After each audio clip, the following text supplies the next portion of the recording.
Você é Tchalka, então. Para quem não conhece, esse aqui é o Tchalka, que cuida aí do servidor da gente, que coloca as aulas em dia, quando tem problema, qualquer coisa, tem o e-mail dele naquele grupo, pode escrever para ele, que às vezes tem aula que tem algum problema, às vezes alguma coisa não fica, né, Tchalka, às vezes tem uma parte que não está bem gravada, tem alguns problemas que você sempre tem resolvido aí, né? Tá certo, então a gente tinha trabalhado na aula anterior, né, naquela que nós consideramos realmente a primeira aula. A discussão que a gente está tentando traçar é como motivar a supersimetria, vamos dizer assim, de uma forma não muito comercial, né, de uma forma um pouquinho diferente, mas que eu acho que é uma forma mais, com mais base. A gente vai com base nas simetrias do espaço-tempo. A gente está sempre percebendo, né, não é introduzir, a ideia não é boa tarde, não é introduzir tanto a supersimetria como mais uma simetria que se agrega às simetrias de Yang-Mills, mas pensar que é alguma coisa que é intrínseca ao espaço-tempo. Então, nós estamos colocando um pouco essa visão, né, de que a supersimetria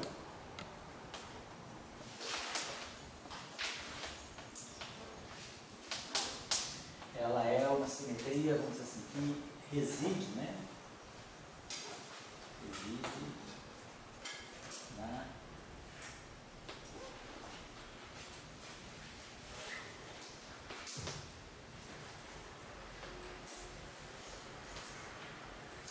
Reside na própria estrutura do espaço.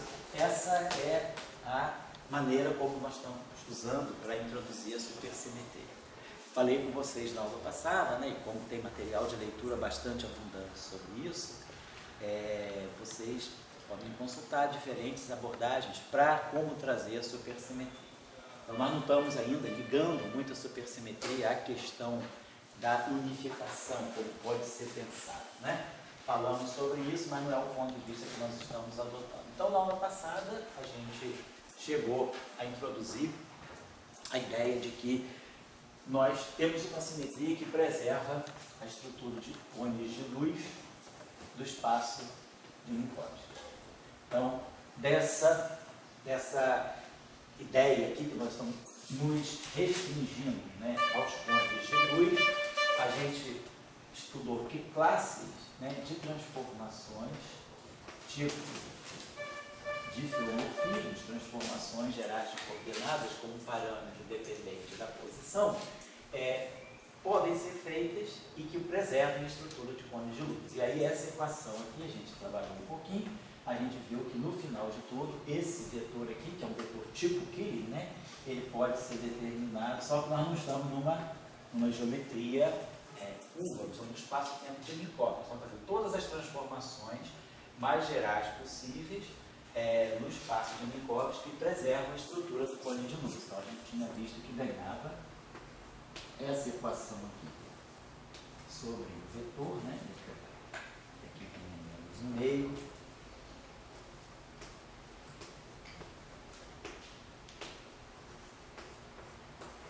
Então, essa é a equação. E nós vimos então que a solução geral dessa equação aqui era um conjunto de 15 transformações independentes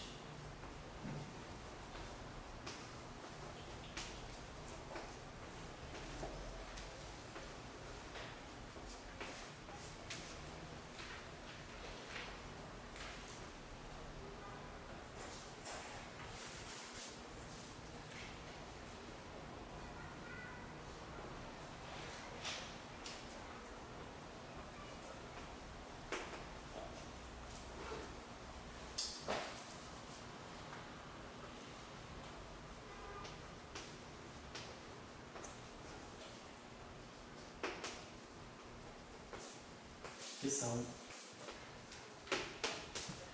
formam todas as transformações conforme. Então a gente forma com isso um grupo, né, que é o chamado grupo conforme, SO24, que deixa invariante a estrutura de cones de luz do espaço.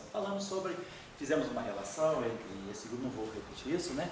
Estabelecemos uma relação entre o grupo conforme e os grupos de isometria espaço diante de Sitter, mostrando que existe sempre uma relação entre o que é conforme num espaço-tempo e o que é de Sitter num espaço-tempo, anti-de Sitter, na verdade, em um espaço-tempo de uma dimensão a mais. Então, se nós estamos em 4 dimensões, esse grupo aqui é o grupo conforme o espaço de Minkowski quadridimensional, mas ele acaba sendo um grupo de isometria no espaço ADS de anti-de Sitter 5-dimensional. Então, a conexão que nós fizemos sempre foi essa, né?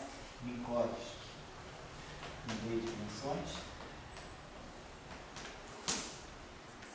anti-de Sitter em D mais 1 dimensões. Então, o que é conforme aqui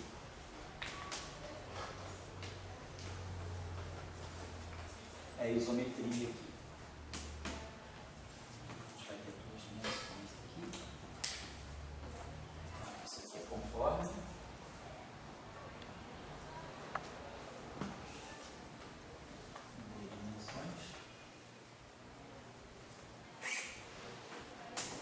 Isso aqui é isometria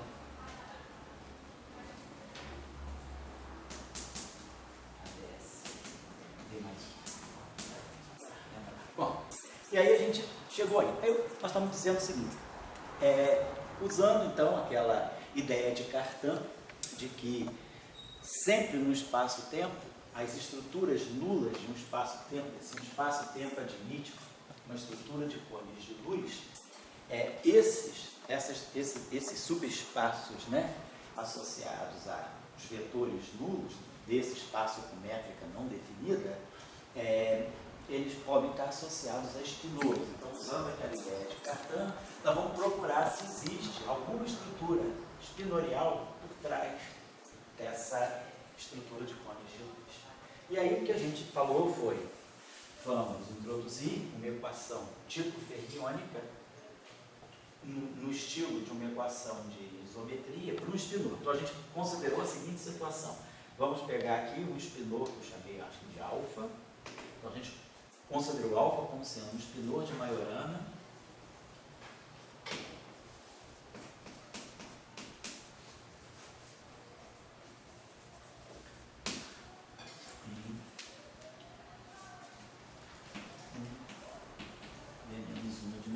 Né? O espaço de com 3, né?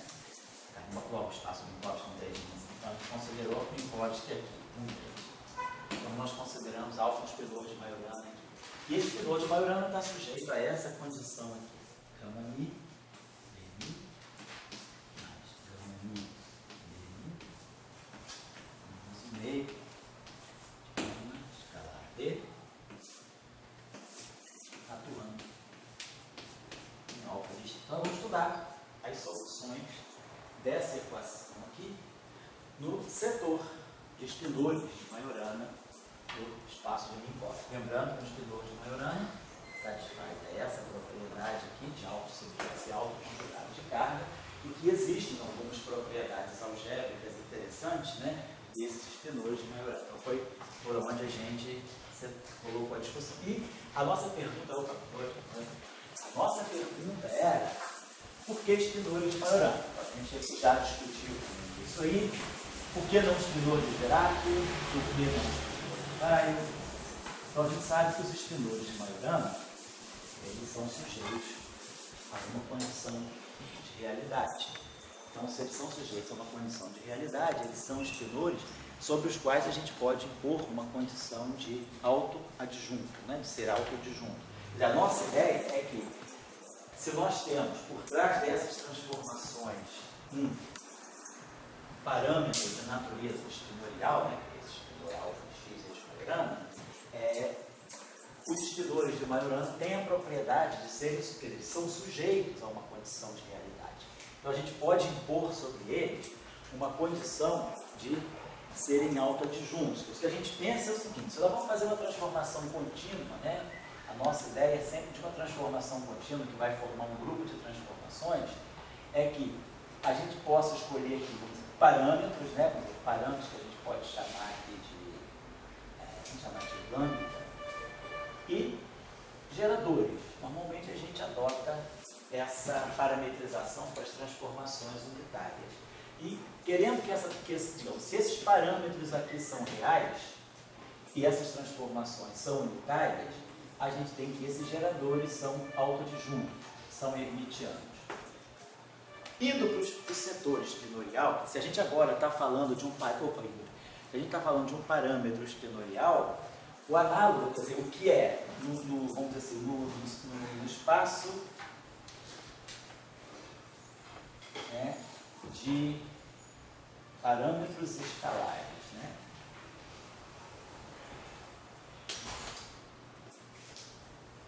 Se a gente considerar o espaço de parâmetros escalares, números reais que podem ser parâmetros de transformação, a gente em geral, quer dizer, toma números reais, quer dizer, aquilo que são números reais no espaço de parâmetros escalares, né? Quer dizer, espaço de parâmetros, é o seguinte, né? Os parâmetros escalares reais, eles têm o análogo, quer dizer, o correspondente a ele no espaço espinorial são os espinores de Majorana. Então, a gente mostrou na aula passada, com propriedade, né? Quer dizer, a gente pode sempre escrever um espinor de Dirac como uma combinação complexa de dois espinores de Majorana, pode sempre escrever um espinor de Majorana como a superposição, a soma, né? A composição linear de um espinor, do espinor complexo, do espinor de Dirac, mais o seu conjugado de Dirac. Então a gente já fez uma analogia, né, dos espinores de Majorana com os números reais. Quando a gente pega um número complexo, né, e a gente decompõe esse número complexo na sua parte real, mais I vezes a sua parte imaginária,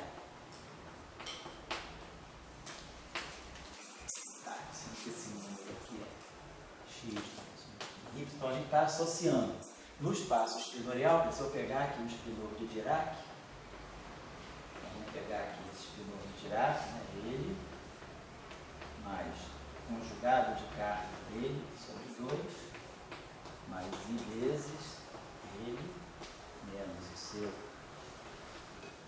conjugado de carga sobre 2I. Então isso aqui vai ser um espinor de Majorana psi, e isso aqui vai ser um espinor de Majorana zeta. Então, Majorana faz o papel de número real. Então, é por isso que a gente claro que a gente pode fazer uma supersimetria também com o espinor que não é de Majorana, mas aí o que nós vamos ver mais à frente, quando a gente dá as representações da supersimetria, é que essa supersimetria vai ser como se fosse duplicada. A gente duplica. Mesma coisa, imagina se você faz uma teoria de gauge com um parâmetro complexo.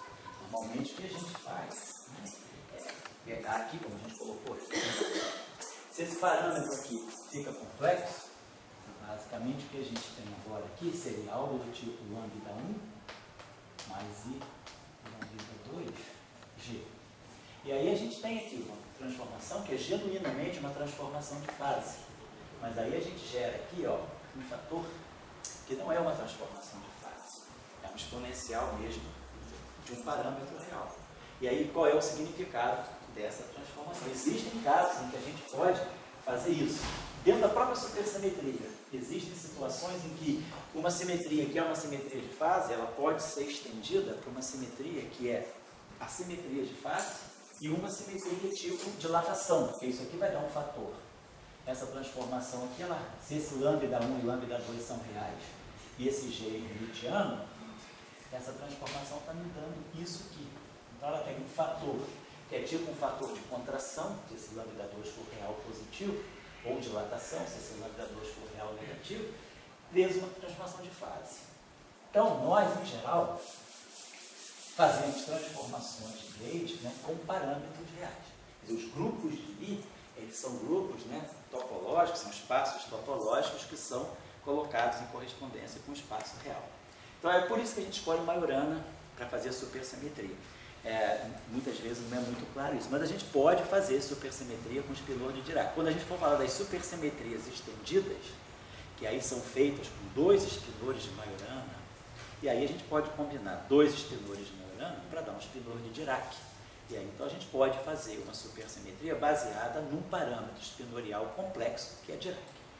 Mostrei na aula passada também que um espinor de Majorana não necessariamente é real. Depende da representação das matrizes gama. Então, na aula passada, a gente viu, tomando a representação usual de Dirac das matrizes gama, o spinor de Majorana não sai com as componentes reais. Ele sai com as componentes complexas, mas relacionadas, de tal maneira que, ao invés de ter 8 componentes reais, 8 parâmetros reais dentro das 4 componentes complexas, ele acaba tendo 4 parâmetros reais dentro de 2 componentes complexas independentes. Aí eu deixei uma tarefinha, quem quisesse checar em casa, vai para a representação de Majorana, que é uma representação puramente imaginária. Na representação de Majorana, vocês podem mostrar que um spinor sujeito à condição de Majorana, ele fica limpinho real. Então, se esse spinor aqui, que é a Majorana, está escrito na representação do Dirac, ele assume essa forma aqui.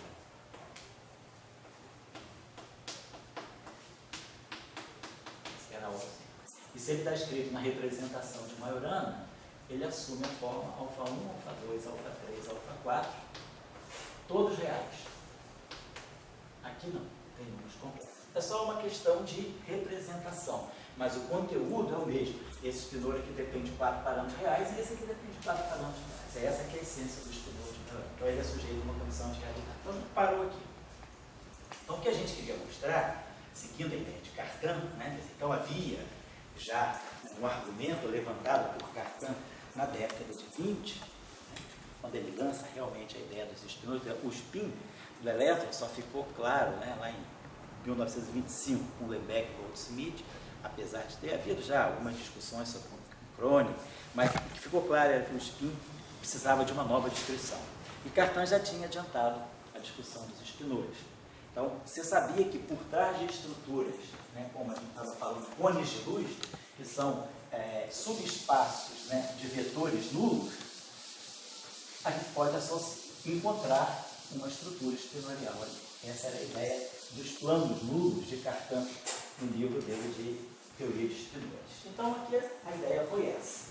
A partir daquele grupo conforme, né, que deixa invariante a estrutura de cones de luz, procurar uma equação análoga, né, a equação, uma equação tipo Killing, né, para esses espinores e ver qual é a relação desses espinores, solução dessa equação, com os números complexos. Então, vamos pegar essa equação aí, vamos fazer a primeira operação simples. Vamos ter que a gente pegue essa equação e atue com a matriz gama-mi em ambos os lados dessa equação. Então, aqui vai ficar gama-mi e gama-mi. Gama-mi, gama-mi é gama 0, mais gama-i, gama-i. Gama-i embaixo é menos gama-i em cima. Gama 0 ao quadrado, gama 0 embaixo é menos. Então, gama 0 é sempre um quadrado igual a 1 e os gama-is têm um quadrado igual a menos 1. Então, isso aqui dá 4 vezes a identidade. Então, o primeiro termo vai dar 4 vezes a identidade, vezes dmi. O segundo termo vai ficar mais gama-mi. Então, vai ficar gama-mi, dmi, né? E esse termo aqui vai ficar menos gama-mi, gama escalar d.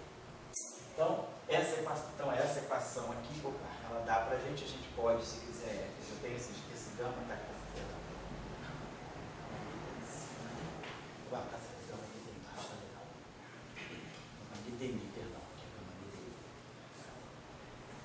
Opa, então nós temos aqui essa aqui,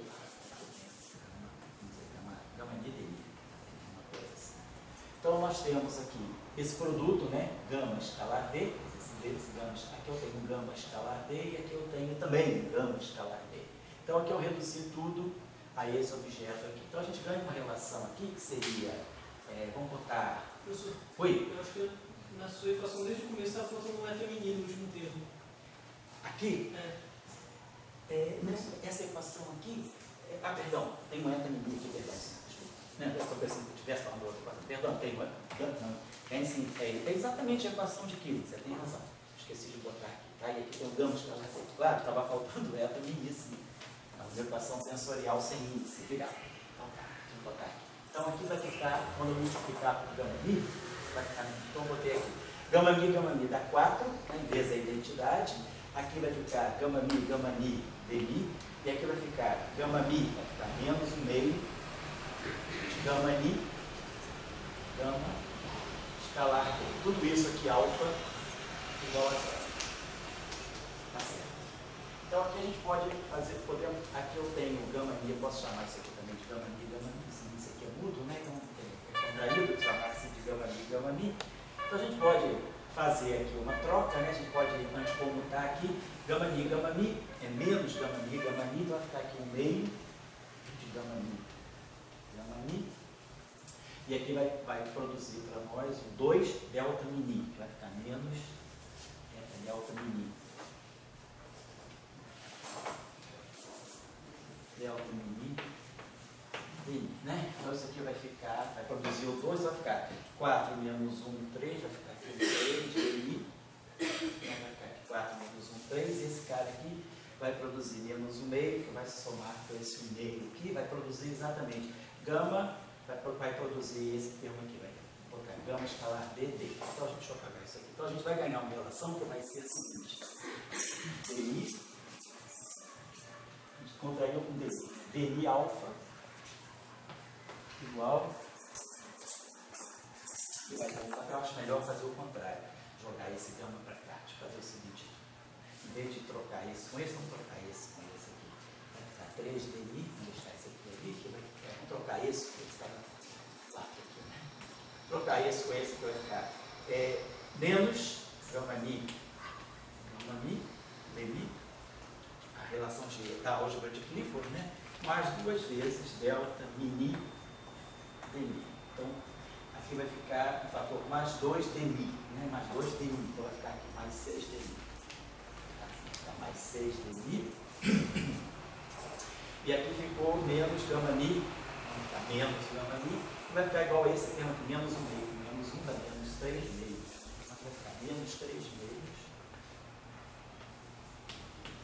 de gama ni, gama escalar d, alfa igual a zero. Então a gente traz esse 6 para cá, né? A gente pode colocar aqui, então vai ficar menos 1 quarto. Vai ficar dni igual a 1 quarto de gama ni, gama escalar d. É só essa relaçãozinha que a gente tem daqui. Agora, por exemplo, nessa equação aqui, a gente pode tirar a quadra divergência dela. Então você vai produzir um D'Alembertiano de alfa, certo? E aqui vai produzir um quarto desse operador, gama escalar d ao quadrado alfa.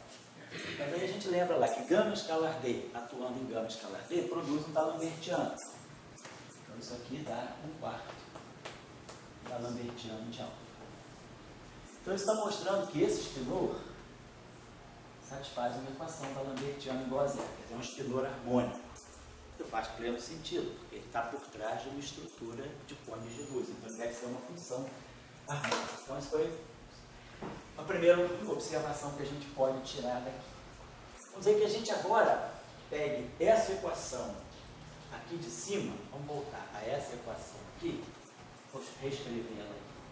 Dni alfa igual a 1 quarto de gama ni, gama escalar d alfa.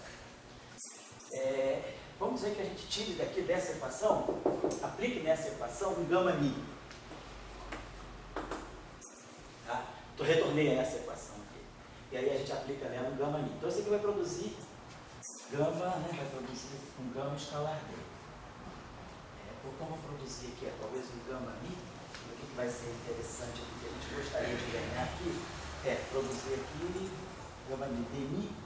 Não, a gente já tirou o dni aqui, né? Já deu para nós o D'Alembertiano aqui, né? Se a gente aplicar nessa equação aqui um gama ni, eu vou produzir aqui gama ni dni, e aqui eu vou produzir um 4, tá certo? Eu vou ganhar uma equação que vai ser gama escalar d igual a zero. Mas eu já sei que isso é zero, não, né?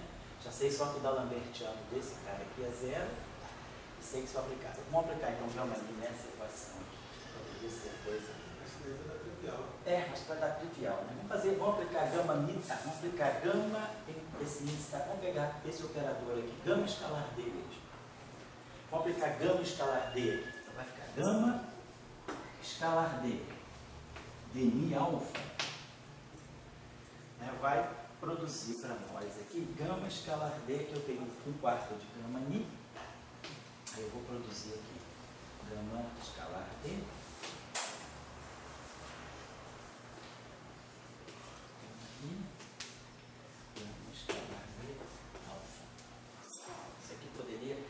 isso aqui vai dar para nós um D'Alembertiano de alfa, mas eu tenho que passar primeiro trocar essa estrutura com essa aqui. Isso. Então, dessa equação aqui, a gente faz o seguinte: a gente comuta, anticomuta, claro, esse gama, esse D, que vai produzir para nós um D'Alembertiano de alfa que é 0. Certo? Porque isso aqui vai produzir.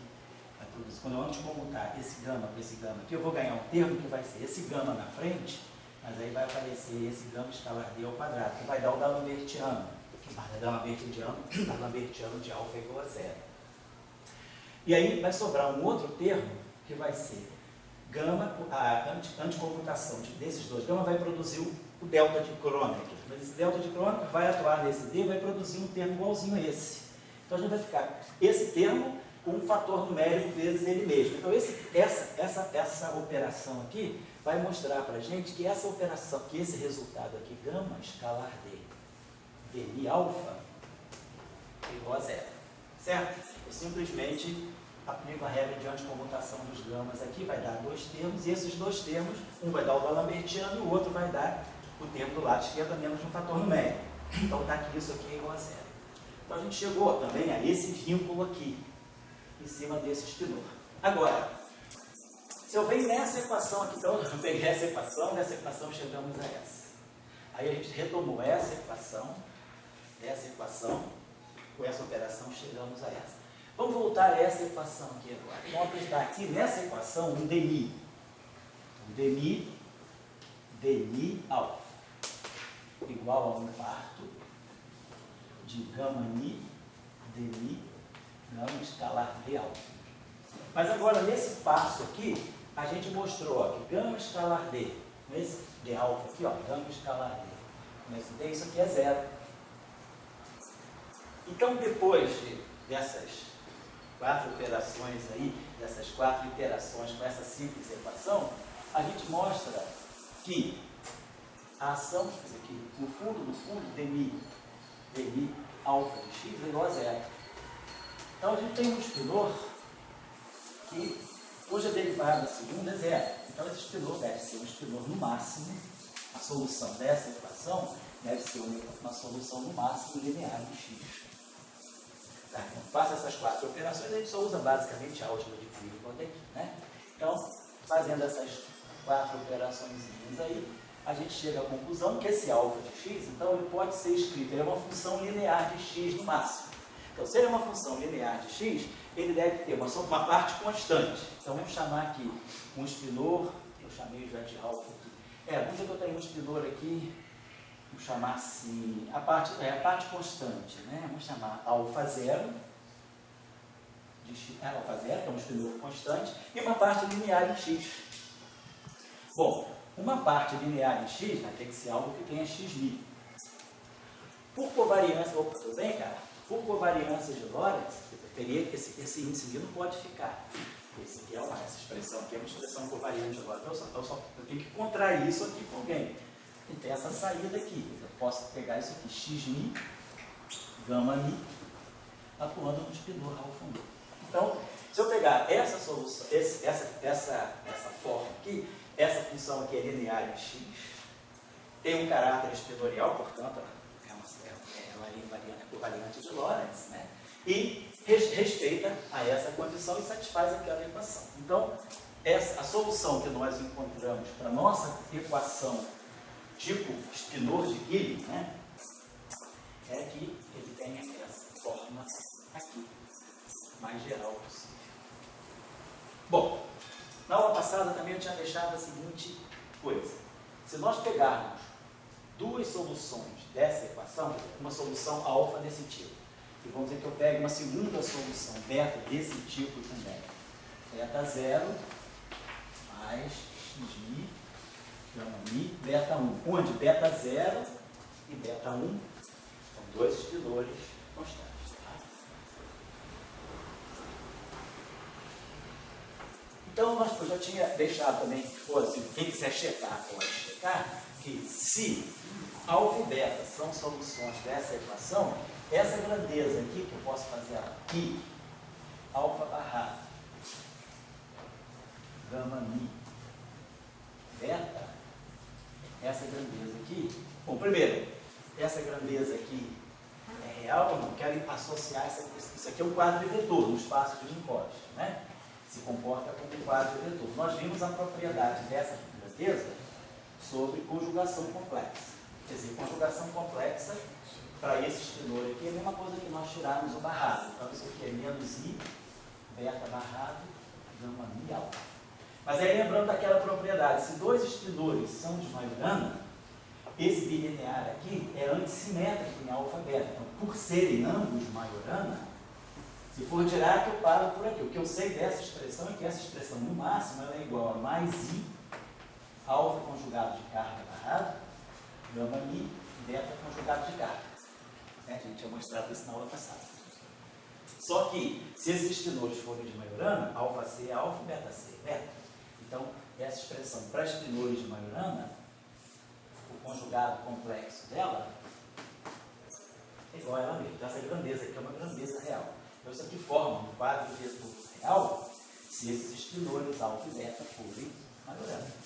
Então, a gente pode, o que eu estou dizendo é que, se a gente definir essa grandeza assim, a gente mostra que se esse espinor e esse espinor são Majorana e satisfazem essa equação, antes mesmo de ter aquela solução explícita, basta que eles satisfaçam a essa equação para que esse espinor aqui satisfaça aquela nossa equação de que xi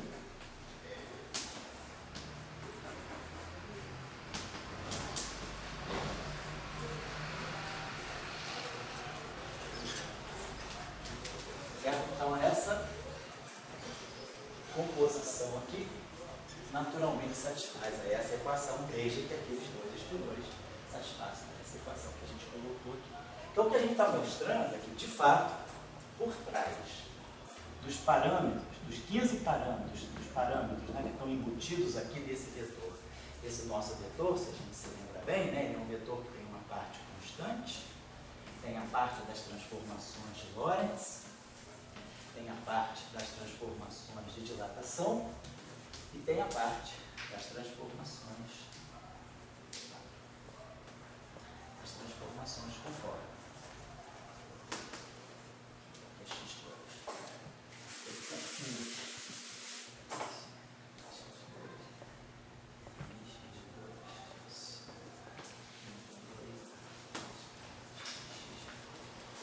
Então, são os 15 parâmetros do grupo conforme que estão aqui dentro desses parâmetros. Então, esse vetor aqui, então a gente está mostrando que um vetor desse tipo, essa característica, pode ser escrito desse modo. Agora, claro, colocando essas soluções na forma explícita agora que nós temos, né? Deixa eu botar aqui.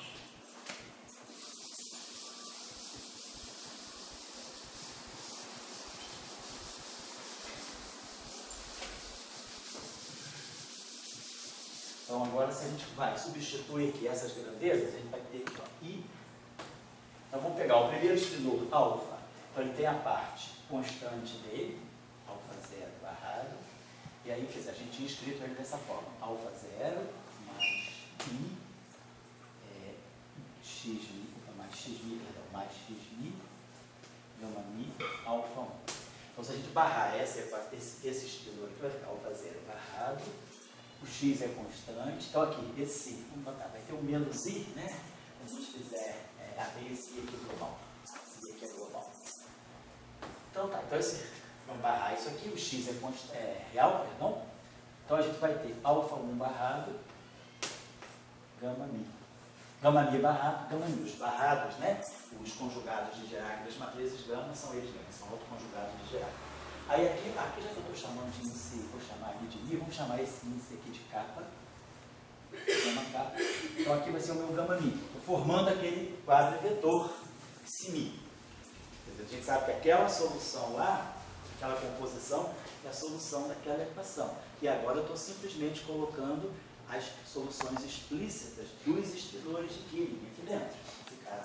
E aqui agora o espinor beta, que vai ser a mesma coisa. Vai ser um beta mais, como está aqui, x lambda, gama lambda, beta 1. Aqui só estou dando troca de ordem por causa do barrado de Dirac, né? Do conjugado de Dirac. Então isso aqui é o nosso sim. Então agora a gente simplesmente vai fazer os produtos aí. Então a gente vê claramente aqui, né, que eu já estou até fiz aqui para não ficar, não fazer essa álgebrazinha aqui, ficou o seguinte, a gente então tem que o nosso vetor, te mostra, ao fazer esse produto, a gente vai ter 4 termos. Um termo constante, um termo linear em x, outro termo linear em x, um termo quadrático em x, que é o que está aqui, constante, linear em x e quadrático em x. Então, fazendo essas operações aqui, lembrando que para espinores de Majorana, sempre que a gente tiver essa combinação aqui, vamos dizer, algo do tipo, dois espinores de Majorana, vamos dizer, si e ki, né? Para espinores de Majorana, isso aqui é menos que barrado, gama mi, si. Quando a gente tem que se barrado aqui, isso é a mesma coisa aqui. Que barrado, si. Tá? Isso vale sempre para espinores de Majorana. Claro que essas expressões aqui, na verdade, elas valem para os conjugados de cada. Você tem isso aqui, que se barrado, gama mi, ki. Isso aqui é a mesma coisa que menos que C. Barrado, mi, si, C. Mas aí agora, se esses objetos são espinores de Majorana, cai o C e essas expressões. Essa propriedade, esse objeto aqui é antissimétrico e esse objeto aqui é simétrico natural. Então, ao longo dessas manipulações, são simples manipulações, formar 4 objetos aqui e comparar com aqueles objetos lá. Então, a gente mostra simplesmente que o nosso epsilon mi,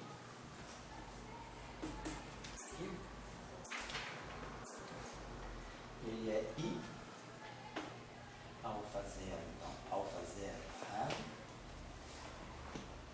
gama mi, beta zero, que é o termo independente. Então, esses espinores aqui são Majorana, então, claro que esse objeto aqui automaticamente é real. Vou tirar o conjugado complexo dele, o beta vem para cá e o alfa vem para cá, mas por ser Majorana eu posso trocar dando um sinal mesmo. Então, sai tudo automaticamente real, não tem que corrigir nada, é tudo naturalmente real. O parâmetro que gera Lorentz, então esses parâmetros aqui, então a gente mostra que as translações, elas podem ser escritas em função dessas partes aqui, das partes independentes de x, do espinor de Killing. Depois, os parâmetros geradores das rotações de Lorentz, né, do SO3, eles podem ser escritos assim. Alfa zero barrado, gama mi,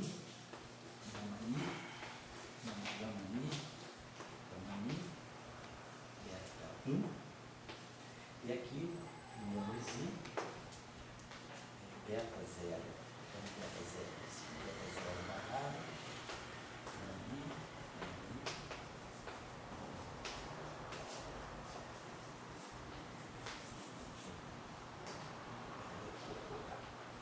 então alfa 0 e beta 1, que é beta 0 alfa. Depois, o parâmetro das dilatações que vai sair também dos termos em x linear em x, eu vou ter que fazer certas comutações aí, é por isso que vão aparecer essas matrizes aqui. Aqui eu tenho gama mi, gama kappa, gama mi, gama lambda. Eu vou ter que certas horas fazer uma computação aí, vai aparecer esse terminho aqui, que é i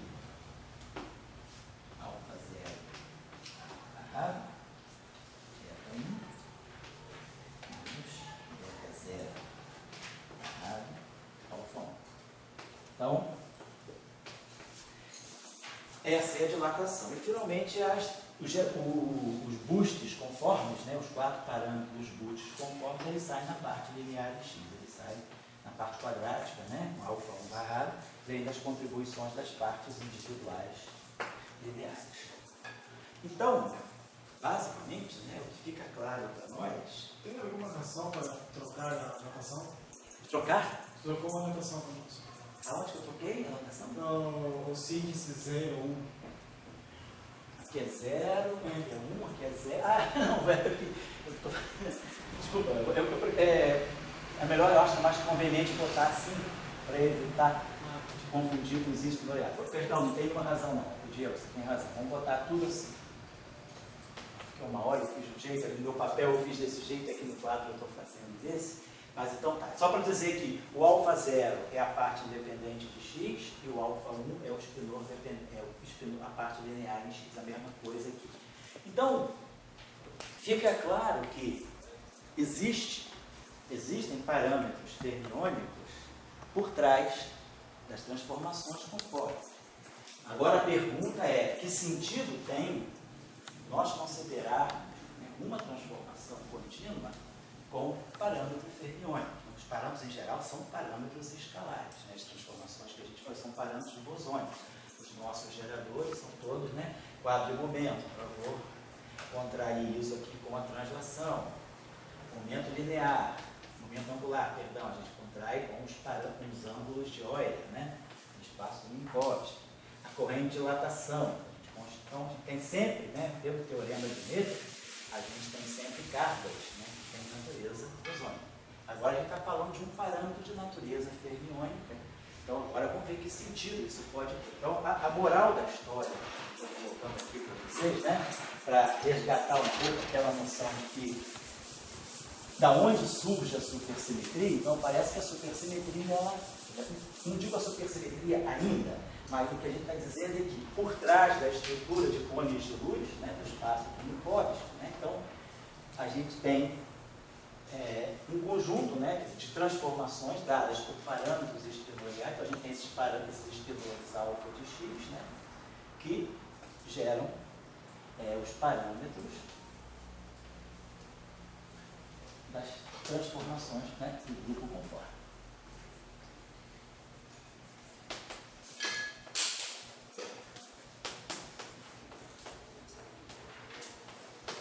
Então isso aqui é simples, mas não é óbvio, né? Não é algo que seja tão óbvio assim de se ver, mas eu acho que isso vai dar uma força, né, para esse argumento de que a gente pode procurar a simetria na estrutura do espaço. Eu lembro sempre que nas aulas do Dirac, sempre ele reforçava muito isso. Por trás de toda a simetria que a gente quer procurar, ela sempre vem do espaço-tempo. Se a gente compreender a fundo o espaço-tempo, todas as simetrias vão sair daí. Eu já mostrei até naquele curso de Young-Mills, né? O curso de Young-Mills e modelos sigma não lineares, eu acho. Teve um curso aí de Young-Mills e alguma coisa que eu dei, que a gente mostra que a própria teoria de Young-Mills, ela vem do espaço-tempo.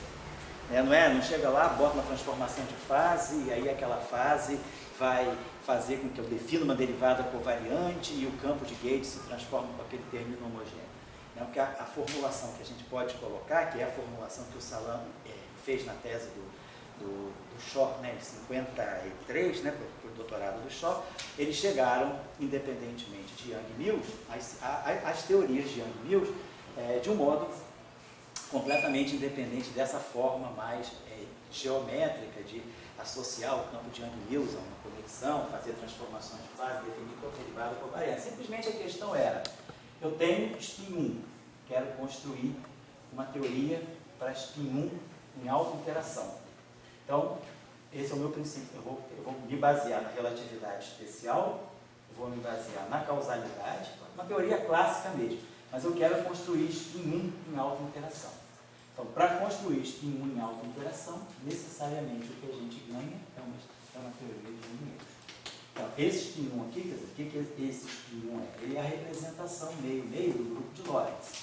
Então, se eu quiser formular um modelo em que eu tenha alta interação da representação meio-meio do grupo de Lorentz, o que a gente ganha é exatamente Young-Mills. Que Young-Mills chegaram pelo caminho deles, usando uma argumentação física muito interessante também, que é a questão de transformações locais, e aí os observadores que fazem transformações locais vão ter que comunicar as suas transformações através de uma conexão, e aí aparece a conexão de Young-Mills. Mas nesse caso aí eu acho que fica um pouco dentro desse pensamento diraciano, né, de que vamos buscar todas as simetrias do espaço-tempo para compreender todas as simetrias que aparentemente não vêm do espaço-tempo. Então, a gente fala, em geral, a gente fala, teoria de QCD. QCD é SO3 de cor. Da onde? O que o SO3 de cor tem a ver com espaço-tempo? A estrutura de autointerações que está por trás do SO3 de cor, ela é, na verdade, ditada pela simetria de Lorentz que está no espaço-tempo e por princípios simples como causalidade, localidade, né? Então, é sempre nessa ideia que por trás das simetrias que a gente quer estudar, a gente tem que ver que elas podem ter uma origem no espaço-tempo. Então, o que eu estou colocando para vocês aqui é que, dentro desse pensamento, a gente vai vendo a supersimetria aos pouquinhos nascer através de uma simetria do espaço-tempo, que é a simetria que deixa invariante a estrutura de côneas de luz do espaço uniforme. Então, a gente, no momento, o que a gente tem é isso. Parâmetro espinorial, que pode estar por trás, né, que está gerando as transformações do grupo conforme. É como se a gente pensasse que esses espinores, né, esses espinores aqui, alfa, né, ao quadrado, eles são basicamente vamos dizer assim, o gerador do grupo de conforme, os parâmetros que geram as transformações conforme. É como se a gente dissesse basicamente isso, que esse parâmetro alfa se comporta como uma raiz quadrada do conforme. Então, basicamente, a gente vai dizer isso. Aqui está a supersimetria para nós. É como se a supersimetria fosse aquela simetria que faz o papel da raiz quadrada da simetria conforme que está aqui. Na verdade, ó, isso aqui é uma supersimetria, isso aqui é uma supersimetria. A gente vai ver isso aqui é uma transformação conforme. Então, vamos só agora apurar um pouquinho essa noção. O que significa fazer uma transformação com parâmetro espinorial? Então, questão agora. Oi? Uma dúvida. Pois é, tá? Quando você vai estudar a solução para o espinor, por que você não colocou uma expansão com gama 5 e gama bi, gama 5? Nessa, você poderia colocar, mas aí você não ganha a estrutura conforme. Porque as transformações do grupo conforme, elas são todas transformações que preservam a paridade. Tá? Se você colocar gama 5, gama bi, você pode até colocar e buscar qual é a solução, mas aí você vai ver que a tua solução necessariamente ela não vai reproduzir as soluções do grupo conforme. E o que está por trás, o conceito que está por trás é a questão da paridade. Todos os parâmetros que geram o grupo conforme são parâmetros de natureza escalar, vetorial e tensorial. Aquele ômega mini não é um pseudotensor, é um tensor de rank 2, tá certo? Essa pergunta é muito pertinente. Então agora, eu diria assim, dentro dessa motivação para introduzir a supersimetria, o que a gente teria que dizer é assim, tudo bem, você mostrou que você consegue construir transformações conformes a partir de espinores, ótimo, mas o que significa uma transformação com parâmetros espinoriais? Então, vou colocar aqui, né, vamos dizer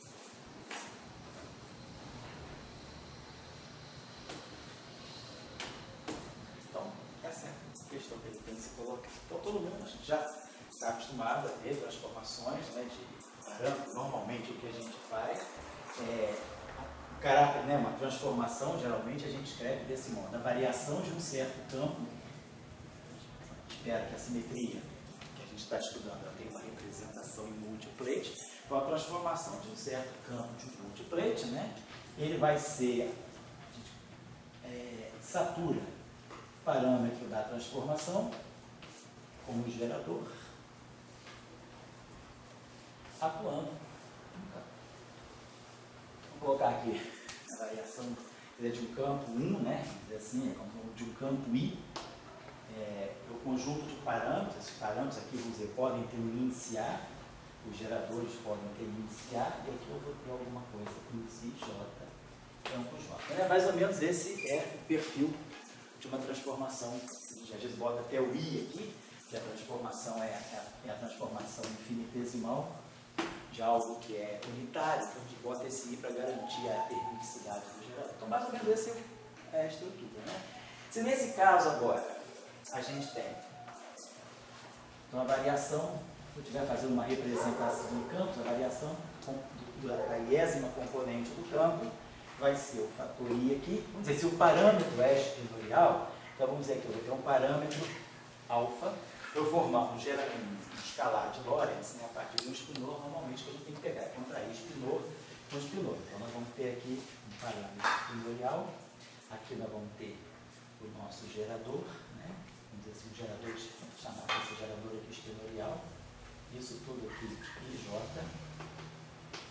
atuando no campo J, né? Então normalmente o que a gente faz é isso aqui. Então se a gente, então esse parâmetro, esse nosso parâmetro aqui é o parâmetro fermiônico. Então a gente vai pensar que esse férmion aqui, quer dizer, esse objeto aqui, esse gerador aqui, atuando nesse campo, como esse gerador aqui tem uma natureza fermiônica, porque ele está contraído com esse objeto que é fermiônico, ele está querendo formar isso aqui. Um escalar de Lorentz, isso aqui seria a versão infinitesimal dessa transformação. O parâmetro e o gerador. Normalmente, né, a gente pode, quando é escalar, a gente bota índice de grupo, índice, parâmetro ômega A, A, não importa. Aqui são índices espinoriais que estão contraídos. Então, se a gente está colocando a coisa desse modo, esse parâmetro aqui tem que ter natureza fermiônica, porque também a gente sabe, pelo teorema de Noether, se a gente tem uma simetria que é gerada por um certo parâmetro, a nossa corrente de Noether, ela vai ser, corrente J, esse termo que vai aparecer, no carro, né, no gerador, vou colocar assim, no gerador, ele é sempre tomado como a integral do setor espacial da componente zero da corrente. Então, a nossa corrente agora, né, pelo teorema de Noether, a nossa corrente, ela é obtida desse modo, é o parâmetro vezes a corrente, né? Então, isso aqui vai me dar a natureza fermiônica da corrente, porque o parâmetro é fermiônico. Então, esse objeto aqui é um gerador também de natureza fermiônica. Então, esse gerador fermiônico atua no campo bosônico.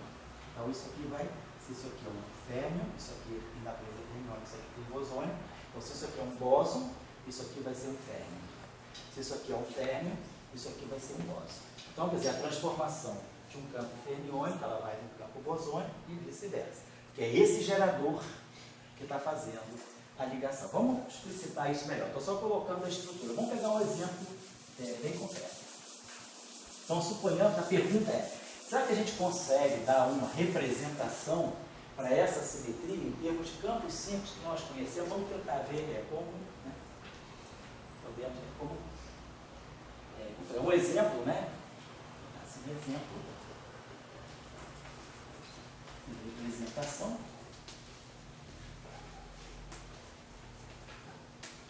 Deste tipo de simetria.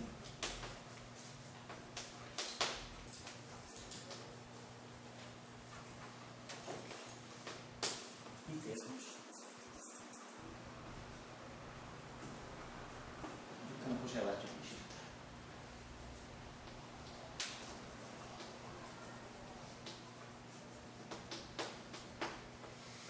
Vamos pegar, a gente pega um exemplo simples. Vamos dizer que a gente pega um campo escalar. Parâmetro é o parâmetro de Majorana. O parâmetro já é um espinor, a gente está sempre imaginando que o espinor, que é o parâmetro da transformação, é o espinor de Majorana. Vamos colocar que alfa é o parâmetro. É um espinor de Majorana.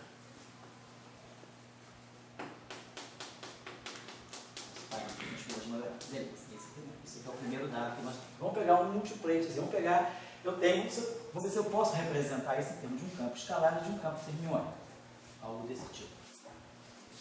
Então a ideia, nós sabemos que como a simetria tem uma natureza, como o parâmetro, né, tem uma natureza fermiônica, está Aí imaginando isso aqui, quer dizer, a nossa ideia é que a variação do campo seja o parâmetro da transformação do campo.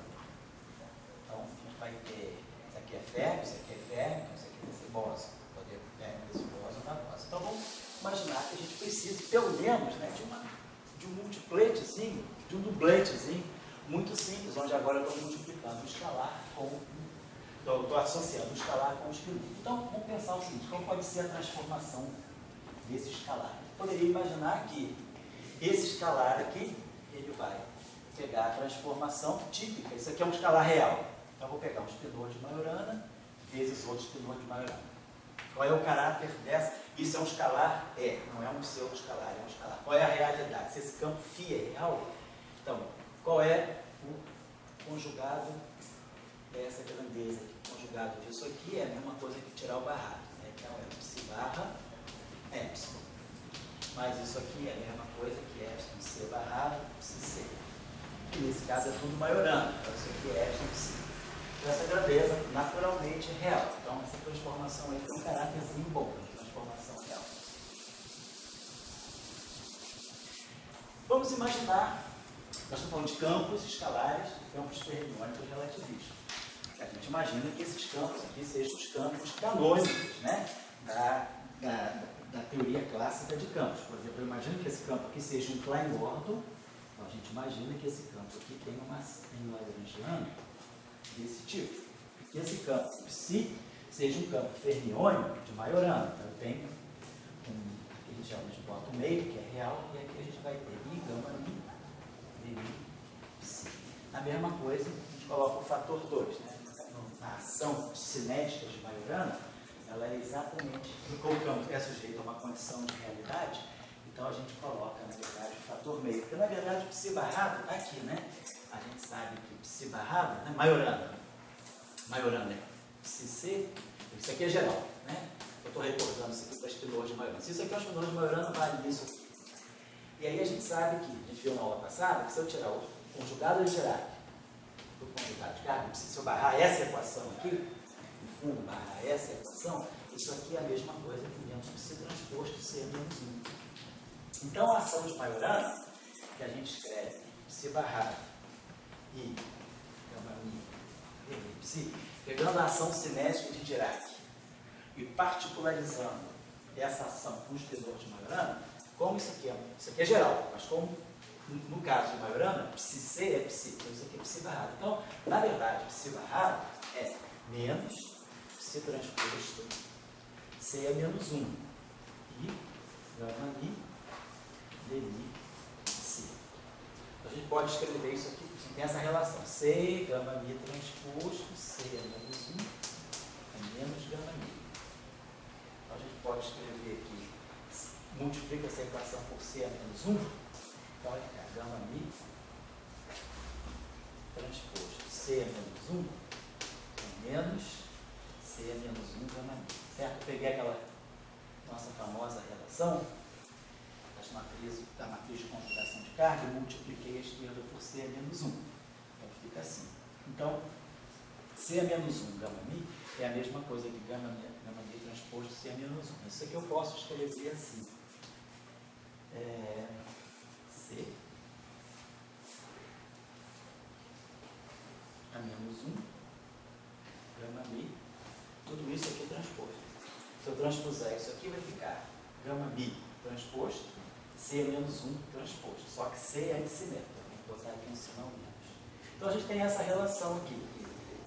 A matriz de conjugação de carga menos 1 vezes a matriz de Dirac, ela é igual a c a menos 1. Então a gente tem essa relação aqui.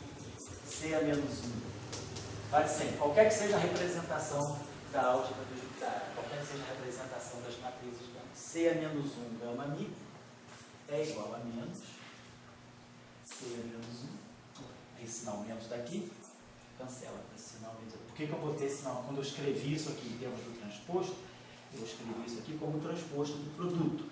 Mas como a matriz C é antissimétrica, né, eu tive que corrigir essa equação com sinal menos. Se eu transpuser isso aqui, eu vou ganhar exatamente isso aqui. Gama mi transposto, C a menos 1 transposto. Mas C transposto é menos C. Então esse menos com esse menos cancela para dar isso aqui. Então a gente chegou a essa relação. C a menos 1 gama mi, é gama C menos 1 gama mi, transposto. Ou seja, essa matriz aqui é simétrica. Da mesma forma, vocês podem mostrar gama mi C é igual a gama mi C transposto. Então, se eu combinar as matrizes de Dirac com a matriz de conjugação de carga em qualquer representação, isso dá sempre simétrico. Então, eu posso escrever esse termo aqui, C é menos 1 gama mi, então isso aqui é a mesma coisa que esse menos vai cancelar. Então, isso aqui é a mesma coisa que gama mi, C é menos 1 transposto.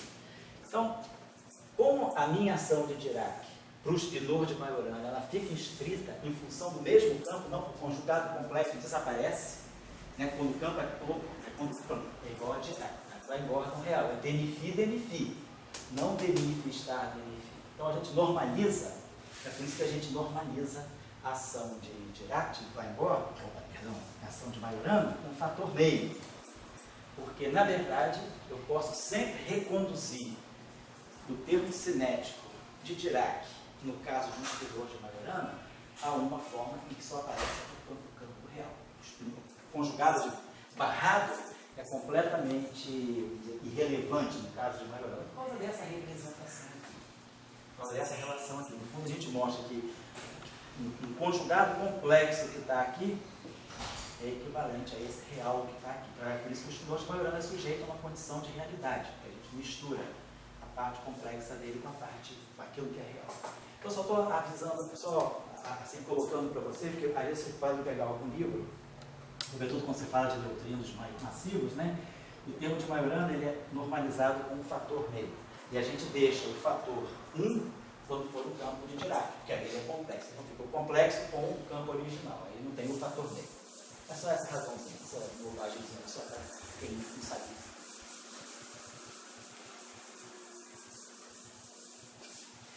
Então, temos um problema de dimensão canônica aí. Por quê? Em 4 dimensões, a dimensão desse campo aqui é uma dimensão 1,5, né? 1. Então, esse campo aqui tem dimensão de massa 1. Vou botar aqui massa, vai botar potência e massa. Então, o campo de Klein-Bor tem dimensão canônica de massa 1. O campo de Dirac tem dimensão de massa 3 meios, né? Então, isso aqui tem dimensão 1, isso tudo aqui tem dimensão 4, 4 menos 1, 3, cada campo carrega 3 meios. Então, esse spinor aqui, spinor que está fazendo gerando essa supersimetria, ele é um spinor com dimensão de massa meio. O spinor é algébrico, ele não é um spinor dinâmico, não tem um termo cinético, por isso que ele não tem problema, ele tem a dimensão canônica inconveniente.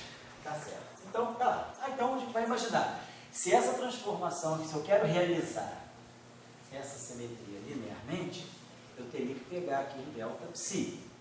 Então, eu estou fazendo uma transformação em que o parâmetro é fermiônico e eu estou atuando no fermi. Então, esse fermi com esse fermi se combina para dar esse escalar real. Agora, a mesma coisa aqui. Eu tenho esse campo aqui, é um campo de Majorana. E ele tem dimensão 3 meios. Então, claro, eu vou ter que colocar aqui duas coisas. Tem que colocar aqui o φ e tem que colocar aqui o epsilon. Eu quero fazer a transformação do psi, ela vai ter que ter o parâmetro epsilon e o campo φ. Esse é o sentido de um multiplete. Um se transforma no outro. Como se fosse uma simetria SO2, né? Delta φ1 vamos dizer assim, θ φ2 e delta φ2 é menos θ φ1. É aquela transformação mais simples que a gente faz quando faz a transformação SO2, né, de um campo de Klein-Bor complexo. Né? Ou faz o 1 ou faz SO2. E aí a gente tem parâmetro para o outro campo, parâmetro para o outro campo. Então agora vou ver, tem que acertar várias questões aí. Esse cara tem dimensão 3 meios.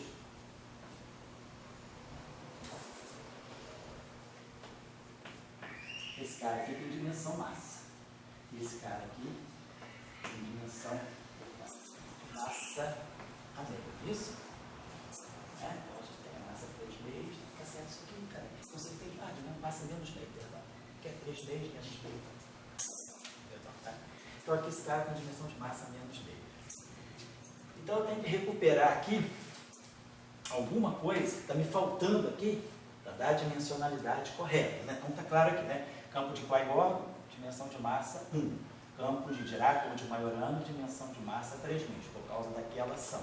Então 3 meios menos meio dá 1 aqui. Então, parâmetro de supersimetria, então parâmetro epsilon, ele tem esse espinor de Majorana que está gerando essa possível transformação para nós aqui, dimensão de massa menos meio. Então a gente combinou, então delta psi tem que misturar φ com epsilon. Claro, do lado direito eu tenho que ter um espinor, mas eu tenho que ter a dimensão certa, e tem que ter também a realidade certa. Esse campo é Majorana, esse objeto é Majorana. Isso aqui é real, então em princípio isso é Majorana. Se eu multiplicar um real por um espinor de Majorana, se eu fizer a conjugação de carga, como a conjugação de carga ela é antilinear, isso aqui vem para cá, isso aqui vai dar psi. Só que se esse parâmetro é real e esse espinor é Majorana, o conjugado de carga dele é ele mesmo. Essa combinação não me tira o caráter de Majorana, mas eu estou com um problema de dimensão. Eu tenho que colocar aqui alguma coisa que tenha dimensão de massa a 1, que é 2 menos 1 meio dá 3 meios. O que eu tenho à disposição? Eu não tenho nada, não estou considerando nada com massa, estou usando 2 campos como se fosse o caso mais simples possível, sem massa. A única coisa que eu tenho à disposição aí para botar um parâmetro de massa seria alguma coisa tipo momento, ou seja, uma derivada. Então, poderia pensar algo desse tipo. Delta psi seria algo como, eu tenho que ter uma derivada, tem parâmetro epsilon, poderia pensar alguma coisa assim, a derivada do φ. Tudo bem, mas agora isso aqui é um espinor. Quem é o único objeto que eu posso colocar aqui para não ficar? Aqui no final do dia tem que aparecer um índice espinorial. Aqui tem, mas aqui tem um índice vetorial. O único jeito seria eu colocar uma matriz gama. Então, se a gente fizer essa combinação gama mi deli, a gente pode estar resolvendo o problema. A gente poderia estar pensando assim, eu poderia escrever isso aqui como sendo algo desse tipo. Gama mi, eu posso até colocar assim, deli φ, matriz gama mi, epsilon. Então, o lado direito é um espinor E. Então, isso aqui, ó, a variação da componente alfa do psi é o gama mi alfa beta, se bem. Então, é uma equação espinorial genuína. Tem a característica de covariância de Lorentz correta. Esse espinor aqui está dando um espinor do lado direito. A dimensão canônica aqui é 3 meios. Então, esse cara é menos meio. Esse cara é 1. Esse cara é 1. Fica tudo certinho. A única coisa que a gente tem que ver é se isso aqui é um espinor de Majorana. Então, quer dizer, tem um espinor de Majorana. Se eu multiplicar ele pela matriz gama, o que acontece? Então, vamos dizer, psi é Majorana. Psi C igual a psi. Se a gente pegar a matriz gama, multiplicar por um espinor de Majorana, vamos tirar o conjugado de carga disso aqui. Então, o conjugado de carga de qualquer coisa é C, gama mi, psi, barra transposto. Essa é a nossa operação. Deixa eu botar isso aqui, porque eu vou precisar desse latim de quadro. Tá claro, pessoal, assim, não estou falando muito assim, mas a parte dos meus erros aí de áudio menos um meio, mas estou entendendo a linha de raciocínio, né? Então a gente está tentando dar sentido agora, fazer um exercício assim mesmo de, sabe assim, em cima da coxa que a gente faz. Quero representar. Então, tem uma representação tipo PSO2, a coisa mais simples possível. Tem um parâmetro fermiônico à minha disposição e eu sei que ele deve misturar um férmio com um bóson. Vamos pegar a coisa mais simples que a gente tem. Quais são os campos mais simples que a gente tem? O campo escalar, o campo fermiônico, e no caso real, o escalar é real e o férmio tem que ser de Majorana, que é o que tem a realidade no espaço espinorial.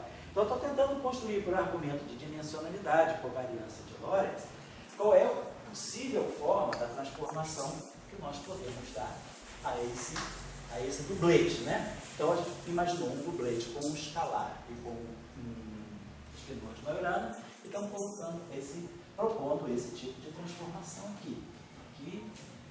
Se ambos aqui são Majorana, é claro que eu também posso escrever isso aqui, a gente já está sabendo, para espinores de Majorana, vale essa relação. Posso escrever assim ou do outro lado, desse jeito.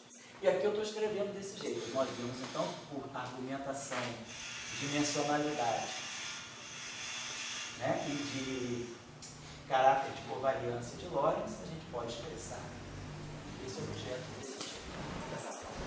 Quem estava precisando apenas ter certeza, ao fazer. Eu não vou mexer no gama mi psi, no gama mi phi, porque o gama mi phi, esse aqui é um campo real, esse aqui é o gradiente de um campo real. Então, esse objeto aqui é um objeto real. Ele não vai alterar nada na propriedade de conjugação de carga. A conjugação de carga, ela vive exclusivamente no espaço espinorial. Eu vou me preocupar só com esse pedacinho. Eu espero que esse pedacinho aqui, esse lado esquerdo é um espinor de Majorana, essa transformação não me deveria tirar o caráter de Majorana. Então a gente está pegando o que acontece quando pegar até o epsilon, quando a gente considera a operação de gama mi em cima de um espinor de Majorana. Se eu atuar com gama mi em cima de um espinor de Majorana, ele deixa de ser Majorana ou não? Então o que é isso aqui? Então isso aqui para nós é a conjugação de carga e o espinor que está ali dentro, amarrado, transposto. Então isso aqui vai ter que ser para nós C. Vamos primeiro fazer a operação barrada. Depois a gente vai transpor. Então isso aqui vai ficar epsilon barrado, gama mi barrado. Só que gama mi barrado é o próprio gama mi, conjugado de Dirac, de todas as matrizes gama, deixadas invariantes. Então eu botei isso aqui C, gama mi transposto, epsilon barrado transposto.